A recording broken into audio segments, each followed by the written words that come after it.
How to fix unminified JavaScript and CSS files. Warning in SEMrush.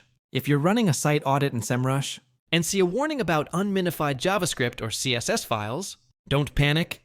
It's actually an easy fix, and I'll walk you through it. First, run a full site audit in SEMrush. This tool scans your entire site for SEO issues. Join SEMrush for free using the link in the description if you haven't already. Once you find the unminified files warning, head over to your website's source code or theme settings. If you're on WordPress, install a plugin like Auto-Optimize or WP Rocket. These tools automatically minify your scripts, reduce load time, and improve site performance. If you're using plain HTML or custom code, you can use free tools like minifier.org to manually compress those JS and CSS files. After implementing the changes, run another SEMrush audit to verify if the issue is resolved. Page speed and clean code matter a lot for SEO. Join SEMrush for free using the link in the description. And let this powerful tool help you spot and fix issues before they cost you rankings.